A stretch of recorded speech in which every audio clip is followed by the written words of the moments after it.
கணம் நீதிபதி அவர்களே, எதிரில் இருக்கிற ரவுடி ராமகிருஷ்ணன் பட்ட பகல்ல அராஜகம் பண்றது, வீடு புகுந்து கொள்ளையடிக்கிறது, கள்ளக்கடத்துல செய்யறது, அதுக்கு தடையா இருக்கிற போலீஸ்காரங்களை உயிரோடு கொளுத்துறது, இப்படிப்பட்ட கொடுமைகளை செய்யற கூட்டத்தோட சம்பந்தப்பட்டவன்.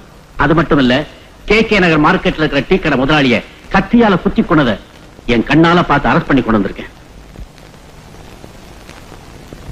மிஸ்டர் தேவராஜ், என் கட்சிக்காரர் ராமகிருஷ்ணன் பேர்ல இவ்வளவு பெரிய லிஸ்டையும் கொடுத்துட்டு கடைசியா கொலையும் செஞ்சாருன்னு சொல்றீங்களே, அதுக்கு ஏதாவது உங்ககிட்ட ஆதாரம் இருக்கா? என்ன சார் இது? இந்த கொலையை என் கண்ணால பார்த்தேங்கிறேன், இதை விட வேற என்ன ஆதாரம் வேணும்?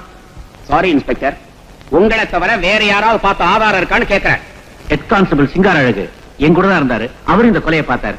யுவர் ஆனர், ஹெட் கான்ஸ்டபிள் சிங்கார அழகை விசாரிக்க அனுமதி கொடுக்கிறேன். சிங்காரழகன்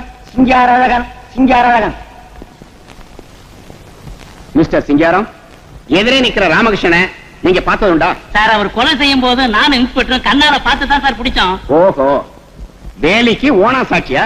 சார், நான் பார்வைக்கு ஓனா மாதிரி இருக்கலாம், ஆனா சமயத்துக்கு தகுந்த மாதிரி பணத்துக்காக நிறம் மாறுற பச்சோந்தி இல்ல சார். நாங்க பார்த்தது உண்மை. உங்க 2 பேரை தவிர வேற 3வது ஆள் பார்த்த சாட்சி இருக்கா? என்ன சார் இப்படி அடம் பிடிக்கிறீங்க? ஏன் சார், வேற ஒரு ஆளை கூட்டிட்டு போயா கொலை செய்ய சொல்லி நாங்க பார்க்க முடியும்? நாங்க பார்த்ததுல என்ன சார் தப்பு? ஐ எம் சாரி மிஸ்டர் சிங்காரம், போலீஸ்காரங்க சொல்றத மட்டும் சாட்சியை ஏத்துக்க முடியாது. உங்களை தவிர வேற சாட்சி இருக்கா? இதுக்கு அரசாங்க வக்கீல் மிஸ்டர் சந்திரசேகர் என்ன சொல்ல போறாரு? அவசரப்படாதீங்க மிஸ்டர் வேல்சாமி, அரசாங்க வக்கீல் என்ன சொல்லணுமோ அத சொல்லுவார். சாட்சியா கேக்குறீங்க? அந்த சாட்சியை செட்டப் பண்றது யாரு? நாம தானே. அந்த சாட்சி கோர்ட்ல இப்படித்தான் பொய் சொல்லணும்னு கத்து கொடுக்கறது யாரு? நாம தானே. 1 மணி நேரத்துல 1000 சாட்சிகளை கொண்டாந்து நிறுத்தி பேச வச்சுட்டுமா? யுவர் ஆனர், போலீஸ்காரங்க யார பிடிச்சிட்டு வந்து கூண்டுல நிறுத்தினாலும் அவன் தான் கொலைகாரன் குற்றவாளின்னு ஆர்கியூ பண்ண வேண்டியது. சாட்சிகள் இல்லைன்னா கூட புதுசா சாட்சிகளை செட்டப் பண்ணி அவனுக்கு தண்டனை வாங்கி கொடுக்க வேண்டியதுதான் ஒரு அரசாங்க வக்கீலுடைய வேலை. அதுக்காகத்தான் கவர்மெண்ட் அவனுக்கு சம்பளம் கொடுக்குது. ஆனா நான் அப்படி இல்லைன்னு கன நீதிபதி அவர்களுக்கு தெரியும் நினைக்கிறேன். நான் இந்த கருப்பு கோட்டை மாட்டிட்டு இன்னைக்கு கோர்ட்டுக்கு வந்திருக்கேன். என்ன அர்த்தம்? யாரோ ஒரு உண்மையான போலீஸ்காரன் யாரோ ஒரு உண்மையான குற்றவாளியை பிடிச்சு கொண்டாந்து இந்த கோர்ட்ல நிறுத்தியிருக்கான்னு அர்த்தம். யுவர் ஆனர், அந்த போலீஸ் இன்ஸ்பெக்டர் மிஸ்டர் தேவராஜ பத்தி உங்களுக்கு நல்லா தெரியும். கண்ணுக்கு எதிர கொலை நடந்தா என்ன, கொள்ளை நடந்தா என்ன, தனக்கு வர்ற மாமூல் கிடைச்சா போதும் லஞ்ச வாழ்க்கை வாழ்ந்துட்டு இருக்காங்களே, அந்த போலீஸ் வர்க்கத்துல ஒரு பொதுநல தொண்டன் இந்த தேவராஜ். யுவர் ஆனர், போன வருஷம் மட்டும் மிஸ்டர் தேவராஜ் 126 குற்றவாளிகளை பிடிச்சு கொண்டாந்து இதே கோர்ட்ல நிறுத்தியிருக்கார். அந்த 126 பேரும் குற்றவாளிகள் தான் தீர்ப்பு சொல்லி நீங்க தண்டனை கொடுத்திருக்கிறீங்க. இதே மாதிரி பிடிபட்டவன் தான் இப்ப கூண்டுல நின்னுகிட்டு இருக்கிறானே இந்த கொலைகார Ramakrishnan. I object your honour, வழக்கு விசாரணையில் இருக்கும் போது என் கட்சிக்காரரை கொலைகாரன் என்று சொல்வதை நான் கடுமையாக ஆட்சேபிக்கிறேன். அப்போ இவர் கொலைகார இல்லைன்னு பொய் சொல்றீங்க? நான் சொல்றது பொய் இல்ல, உண்மை உண்மை உண்மை. சத்தியத்தை காப்பாத்து, இந்த சமுதாயத்தை காப்பாத்து. தேவராஜ் மாதிரி கடமை உணர்வு உள்ள போலீஸ்காரங்க தான் உயிரை பணைய வச்சு கொலைகார பசங்களை கொண்டாந்து இங்க நிறுத்த வேண்டியது. நீங்க என்னடான்னா சட்ட புத்தகத்தை புரட்டி சாட்சி இல்ல அது இல்ல இது இல்லன்னு விடுதலை பண்ணிட வேண்டியது. அவனுக்கு வெளி உலகத்துக்கு போய் நீங்க இருக்கிறீங்கன்ற தைரியத்துல இன்னும் 4 பேரை சதக் சதக்குன்னு ஏத்த வேண்டியது. இந்த கோர்ட் என்ன இந்த மாதிரி கொலைகார பசங்க கெஸ்ட் ஹவுஸா? சொல்லுங்க மிஸ்டர் வேல்சாமி, இன்னும் இந்த பாவிய கொலைகாரம் இல்லைன்னு ஆர்கியூ பண்ணிட்டு இருக்க போறீங்களா? I am extremely sorry mister Chandrasekhar. Thank you mister Velsamy. Your honour, இந்த ரவுடி டீக்கடை முதலாளி ஜெயராமனை கத்தியால குத்தி கொலை பண்ணியிருக்கான். போன மாசம் நேஷனல் பேங்க்ல இருந்து பணம் எடுத்துட்டு வந்த லட்சுமி சர்மா கிட்ட இருந்து அந்த பணத்தை கொள்ளையடிக்க ட்ரை பண்ணியிருக்கான். இதை தடுக்க வந்த இன்ஸ்பெக்டர் தேவராஜ வயிற்றுல கத்தியால குத்தி கொலை பண்ண ட்ரை பண்ணிருக்கான். இவ்வளவுக்கும் சாட்சி ஐ witness inspector Devaraj.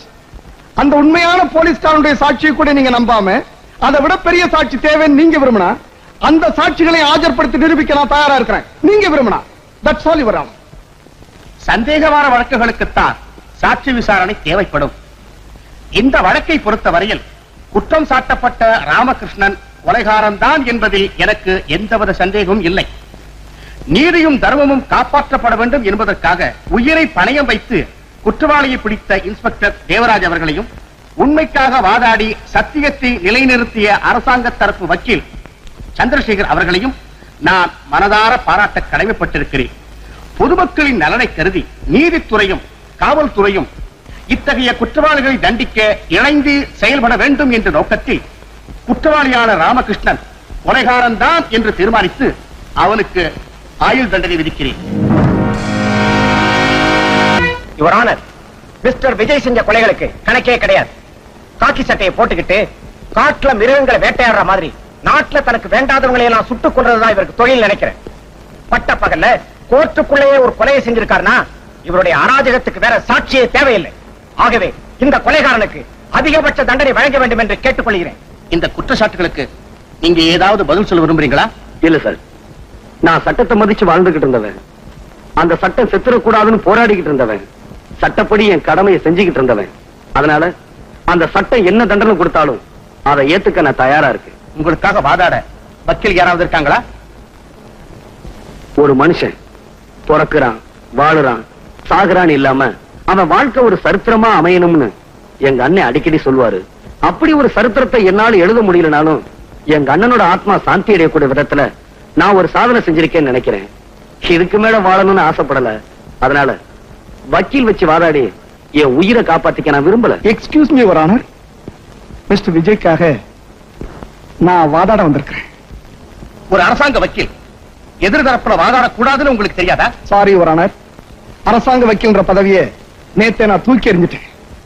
S your honour, ஒரு நிரபராதி தண்டிக்கப்படக்கூடாதுன்ற ஆசையில இந்த கர்ம வீரனை எப்படியாவது காப்பாத்தி ஆகணும் என்ற வெறியில என் வேலையை நான் ராஜினாமா பண்ணிட்டேன்.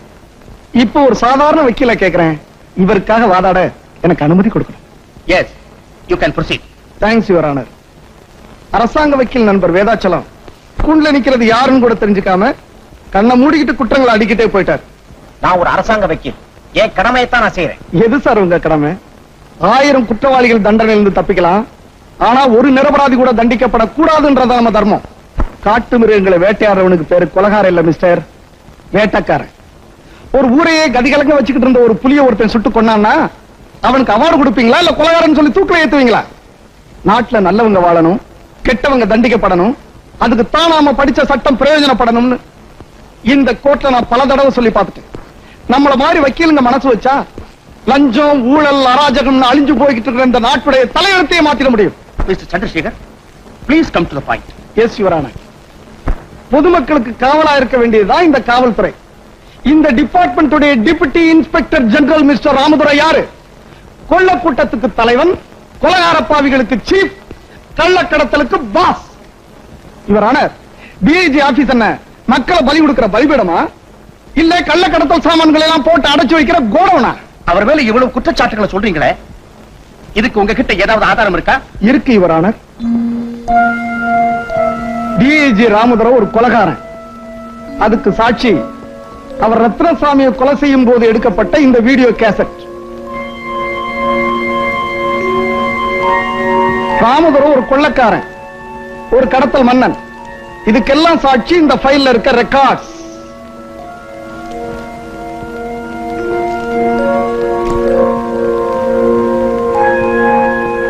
அதுக்காக ராமதுரையை அவர் கொலை செஞ்சது நியாயம்னு சொல்றீங்களா? நோ யுவர் ஆனர், இது கொலையே இல்ல நான் சொல்றேன்.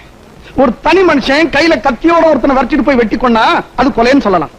ஒரு பயங்கரமான குற்றவாளியை ஒரு போலீஸ் அதிகாரி பிடிக்கணுமே துரத்துறான், அவன் தப்பி ஓடுறான். தப்பி ஓடின புலி கடைசியில பதுங்கின இடம் கோர்ட். சும்மா பதுங்குச்சு? நோ, அங்கிருந்து துப்பாக்கி எடுத்து போலீஸ்காரன் நெஞ்சுக்க குறி வச்சிருச்சு. என் கட்சிக்காரர் என்ன பண்ணுவாரு? தன்னை காப்பாத்திக்க வேணாமா? எங்க தன்னை சுட்டுடுவானோன்ற பயத்துல அவனை இவர் ஷூட் பண்ணிட்டாரு, அது படாத இடத்துல பட்டு போச்சு, அவர் இறந்து போயிட்டார். இது எப்படி கொலை ஆகும் நான் கேட்கிறேன். இவர் ஆனர், என் கட்சிக்காரோட இன்டென்ஷன் அவனை கொலை பண்ணணும்ன்றது கிடையாது, அந்த கொலைகார பாவிட்டு இருந்து தன்னை காப்பாத்திக்கணும் என்றதான். இதை என்னால நம்ப முடியல. காக்கி சட்டையை போட்டுக்கிட்டு தன்னை ஒரு போலீஸ்காரன் சொல்லிக்கிட்டு தன் குடும்பத்தை கெடுத்தவனை இவர் திட்டம் போட்டு தான் பழி வாங்கியிருக்காரு நான் சொல்றேன். அப்படி நான் பழி வாங்கணும்னு நினைச்சிருந்தா ராமதுரை எங்க அண்ணிய கொலை செய்ய என் வீட்டுக்கு வந்தாரு, அப்பவே நான் அவரை சுட்டு கொன்னு இருக்கலாம். அது மட்டுமல்ல, எங்க அண்ணனை கொலை செஞ்ச ராஜுவ என் கண்ணு முன்னாடியே என் தங்கச்சி கழுத்தை நெரிச்சு கொன்னாங்களே, அதுக்கு காரணமா இருந்த ராஜுவ என் கையாலேயே கொன்னு என் பழியை தீர்த்திருக்கணும். செய்யல. சட்டப்படி அவளை அரெஸ்ட் பண்ணி லாக்அப்ல வச்சிருக்கேன். இவர் ஆனர், போலீஸ் டிபார்ட்மெண்ட்ல பொறுப்புள்ள கடமை உணர்வுள்ள போலீஸ்காரங்க ரொம்ப குறைவு. அதாவது லட்சத்துல ஒருத்தர்னு சொல்லலாம். அந்த லட்சத்துல ஒருத்தனுக்கு தண்டனை கொடுத்து உள்ள அனுப்பிட்டு நம்மள நாமே அனாதை வைக்கணுமா? எஸ் யுவர் ஆனர், நாளைக்கு உங்களுக்கே பாதுகாப்பு இல்லாம போயிடும். நீங்க என்னதான் சொன்னாலும் ஒரு பொறுப்புள்ள போலீஸ் அதிகாரி கோர்ட்டுக்குள்ளேயே இப்படி ஒரு கொலை செஞ்சத என்னால ஒத்துக்கவே முடியல. அப்போ கொலை செஞ்சது கூட நியாயப்படுத்திடலாம், அது இந்த கோர்ட்டுக்குள்ள நடந்துக்கூடாதுன்னு சொல்றீங்களா? ஏன் நீதியை காப்பாற்ற வேண்டிய இடத்திலேயே ஒருத்தர் இப்படி துப்பாக்கி எடுத்துட்டா அப்புறம் அந்த புனிதமான இடத்துக்கு என்ன மரியாதை இருக்கு? அந்த நேரத்துல அந்த மிருகத்தை இவர் கொல்லாம விட்டுருந்தா அந்த மிருகம் இவரை கொண்டு இருக்கும். அடுத்த நிமிஷம் நாடு ஒரு நல்ல போலீஸ்காரன் இழந்திருக்கும். அப்படிப்பட்ட நிலைமையில ஒரு மனுஷனுக்கு தான் உயிரை பத்தி தான் நினைவு இருக்குமே தவிர தான் நிக்கிற இடம் கோயிலா கோர்ட்டான்ற நிதானம் இருக்காது இவரானர். ஆகவே இவரானர் தன்னுடைய உயிரை காப்பாத்திக்கிறதுக்காகத்தான் இந்த சம்பவம் நடந்திருக்கின்றத தயவு செஞ்சு எண்ணி பார்த்து என் கட்சிக்காரர் இன்ஸ்பெக்டர் விஜய்க்கு மட்டுமல்ல, இவரை போல கடமையே பெருசா நினைச்சு வாழ்ந்துட்டு இருக்கிற மத்த போலீஸ் அதிகாரிகளுக்கும் ஊக்கம் தரும் வகையில தங்களுடைய தீர்ப்பு இருக்கணும்னு தாழ்மையா கேட்டுக்கிறேன். இந்த வழக்கை பொறுத்தவரை சந்தர்ப்ப சூழல்களை வைத்து பார்க்கும்போது குற்றஞ்சாட்டப்பட்ட இன்ஸ்பெக்டர் விஜய் தன் கடமைக்காகவும் அதே நேரத்தில் தற்காப்புக்காகவும் தான் இதை செய்தார் என்பதும் நியாயமானதாக ஏற்றுக்கொள்ளப்பட்டதால் மிஸ்டர் விஜய் அவர்களை குற்றவாளி அல்ல என்று தீர்மானித்து விடுதலை செய்கிறேன்.